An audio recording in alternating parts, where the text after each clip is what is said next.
Ini sesi preskon resmi sebelum pertandingan timnas Indonesia melawan Arab Saudi yang dilakukan Coach Sintayong. Sebelum lebih jauh, aku pernah bosan-bosannya untuk ingatkan teman-teman, ketika teman-teman tonton video ini, jangan lupa tekan tombol like-nya. Ya, Coach Sintayong di bawah tekanan tentu yang diharapkan oleh pecinta sepak bola Indonesia, bagaimana timnas mampu menghasilkan hasil positif saat melawan Arab Saudi. Tentu itu tidak mudah, sebab pelatih Arab Saudi Hervé Renard di sesi preskon resmi sebelum pertandingan sudah mengatakan ingin juga ini memenangkan laga melawan timnas Indonesia. Dua hal yang menarik. Di satu poin, timnas ingin memenangkan pertandingan, itu yang diharapkan.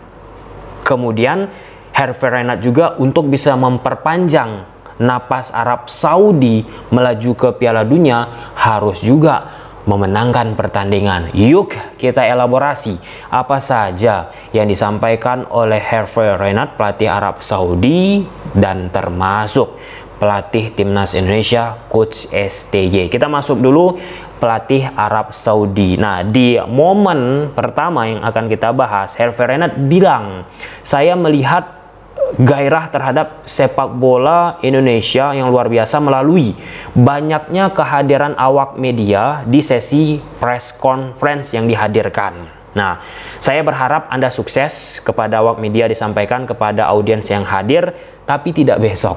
Ini kan hal yang menarik teman-teman, bagaimana cywar, bagaimana statement dari Hervé Renard ya, bagi jurnalis, bagi yang mengikuti sering ya sesi-sesi preskon, apa yang disampaikan oleh Hervé Renard ini suatu hal yang bisa menciptakan bumbu-bumbu menarik. Lalu yang kedua ditambahkan oleh Hervé Renard, grup ini, grup C teman-teman, masih terbuka untuk segala kemungkinan. Masih ada 5 pertandingan tersisa dan selisih poin tidak jauh. Kita ingat pertandingan imbang di Arab Saudi, di mana ada peluang besar bagi tim Saudi dan tendangan penalti gagal dilakukan. Tidak ada efektivitas ofensif dan Anda membutuhkannya dalam pertandingan seperti ini. Nah, itu yang dievaluasi oleh Hervé Renard. Kenapa pada saat pertandingan pertama Arab Saudi gagal memetik poin penuh saat melawan Indonesia. Salah satu hipotesa yang disebutkan, dianalisa oleh Hervé Renard, Arab Saudi jelek dari sisi efektivitas. Nah, lalu ditambahkan oleh Hervé Renard teman-teman membahas timnas Indonesia, stylenya.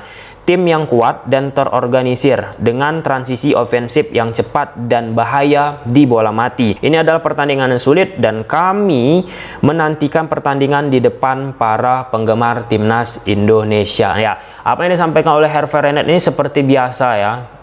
Kalau pelatih-pelatih lain saat menghadapi timnas Indonesia, ada dua hal yang sering disoroti, bagaimana permainan transisi timnas dan ya area bola set piece, area bola mati. Identik banget tuh timnas Indonesia dilatih Coach Sintayong, transisi cepat, bola set piece. Nah, pada saat timnas Indonesia pun sudah buntu taktikal yang diimplementasikan oleh Coach Sintayong, pasti salah satu alternatif selanjutnya memanfaatkan bola mati. Siapa yang dimasukkan? Ya, Pratama Arhan. Nah, itulah dia beberapa poin substansi yang penting disampaikan oleh Hervé Renard, dan kita ya memahami ya bagaimana urgensi yang dimiliki oleh Arab Saudi ini juga memenangkan pertandingan saat melawan timnas Indonesia. Ini bukan pertandingan mudah.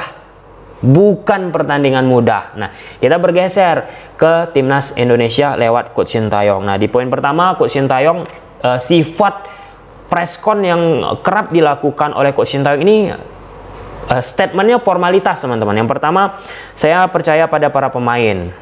Besok hasilnya akan berubah tergantung seberapa keras para pemain berjuang untuk mengalahkan Arab Saudi. Nah, ya ini khas dari Coach Sintayong. Aku bukan mempersoalkan statement Coach Sintayong itu aja, karena kan kita sering mengulas sesi preskon sebelum pertandingan. Itu dulu aku luruskan teman-teman. Ya, jadi nggak usah terlalu panjang-panjang kali kita bahas apa yang dikatakan oleh Coach Sintayong, yang esensinya memang benar. Untuk menghadapi Arab Saudi, seberapa bekerja keras itu pemain-pemain timnas Indonesia. Kalau mau menang ya harus effortnya luar biasa, tapi kalau misalnya effortnya minimalis, maka akan sangat sulit untuk di pertandingan tersebut. Lalu ditambahkan oleh Coach Sintayong, kami menjalani pertandingan yang sangat bagus saat di pertemuan pertama melawan Arab Saudi, dan kami melakukan pekerjaan yang baik di pertandingan tersebut. Lalu ditambahkan lagi oleh Coach Sintayong, saya yakin energi, semangat, dan kemauan para pemain untuk memenangkan akan terlihat jelas di pertandingan besok. Ya, harapan dari Coach Sintayong tentu bagaimana kerja keras tadi, fighting spirit tadi yang dimiliki oleh pemain-pemain timnas Indonesia. Nah, ada pertanyaan perihal tekan menekan nih, pressure terhadap posisi dari Coach Sintayong, dan di momen presscon tersebut ya salah satu jawaban yang terpanjang lah ya yang pernah kita lihat pada saat Coach Sintayong di sesi presscon. Nah, jadi Coach Sintayong bilang memang ada tekanan dari media, ada dari masyarakat, ada. Jika menang dan kalah, ya tentu kalau menang berita positif, kalau kalah berita negatif, itu normal. Berpikir masalah untuk tim, dikatakan oleh Coach Sintayong, tim itu tidak bisa dibentuk secara instan, tidak bisa mengubahnya secara langsung. STY memohon untuk mendukung sepak bola Indonesia, dan kita harus melakukannya step by step. Sebagai pelatih kepala akan bekerja semaksimal mungkin untuk Indonesia. Lolos ke Piala Dunia itu baik, itu target yang kita mau dan yang kita ingin capai. Jika tidak lolos, kita berpikir kekurangan tim, tapi ada perkembangan sepak bola Indonesia. Aku sepakat ini teman-teman, yang dikatakan oleh Coach Sintayong nggak bisa secara instan. Iya, memang kualitas individual tim kita mengalami perkembangan luar biasa. Nah, tetapi untuk bisa menciptakan kesulitan tersebut artinya butuh pengalaman bermain yang panjang bersama-sama. Nah, notabene timnas Indonesia kita tiap bulan ataupun 2 bulan 3 bulan sekali ada saja pemain baru yang masuk, sehingga bagi seorang pelatih ya tentu butuh menciptakan chemistry baru lagi. Nah, jika tidak bisa menciptakan chemistry baru lagi, ya disorganisasi, individual error, dan lain sebagainya yang akan terlihat di atas lapangan. Dan itu terjadi di beberapa pertandingan ya teman-teman. Dan ya, dengan step by step itulah salah satu langkah yang harus dilewati timnas Indonesia. Dari satu sisi ke sisi yang lain, dari pergerakan satu ke pergerakan yang lain, dan termasuk dengan yang sekarang ini dijalani timnas Indonesia, ya itulah step yang sedang dilewati. Ya, walaupun kita juga melihat teman-teman banyak sudah yang berekspektasi tinggi sampai ke langit nih, sampai ke kemanapun lah itu. Nah, di momen ini, di beberapa hal yang sudah terjadi bagi timnas Indonesia kebelakangan, coba nih membumi lagi kita. Bahwasanya memang timnas Indonesia kita dari sisi permainan belum secara oke muncul di atas lapangan. Nah, kemudian ditambahkan oleh Coach Sintayong, nah, STY mau menang di pertandingan menghadapi Saudi Arabia besok, tapi kita lihat sendiri realitas kita dan fakta kita sendiri. Saudi tim kuat, bukan terbentuk secara instan, tetapi mereka step by step. Harus tahu diri posisi kita di mana, tapi semaksimal mungkin agar kita bisa menang. Nah, ini poin ketiga, ini Coach Sintayong minta kita membumi kan, melihat realitas, melihat fakta yang terjadi di timnas Indonesia, di sepak bola Indonesia. Nah, kalau kita bicara realitas, memang perkembangan sepak bola kita ya belum begitu prima teman-teman. Namun salah satu langkah lah ya jangka pendek ya seperti yang dilakukan oleh Ketum PSSI sekarang, melakukan proses naturalisasi ya, menanti perkembangan secara overall terhadap sepak bola Indonesia. Kan itu tujuan naturalisasi, untuk bisa memangkas step by step yang diinginkan oleh Coach Sintayong tadi. Itulah dia key pointnya. Secara ranking timnas Indonesia dengan negara lain teman-teman memang jauh.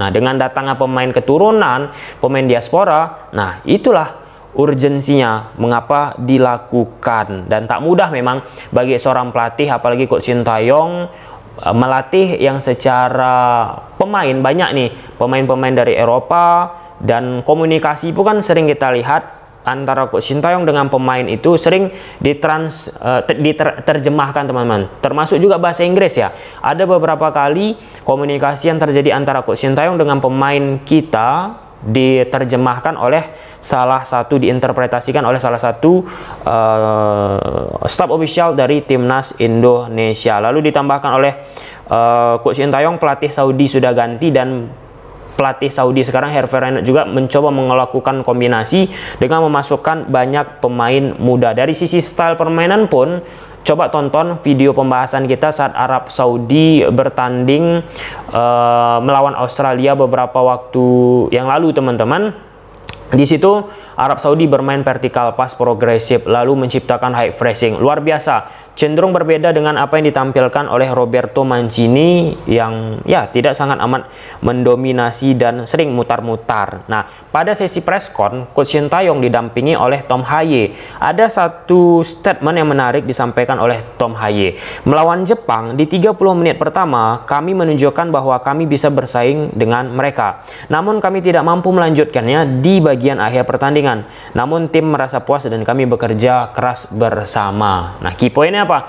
30 menit mampu bersaing, mampu bermain sepak bola ya quote and quote secara benar sebelum terjadinya berantakan lah ya dari sisi organisasi struktur bertahan di ruang antar lini. Nah, 30 menit. Nah, bagaimana bisa menciptakan keberlanjutan lebih daripada 30 menit ini?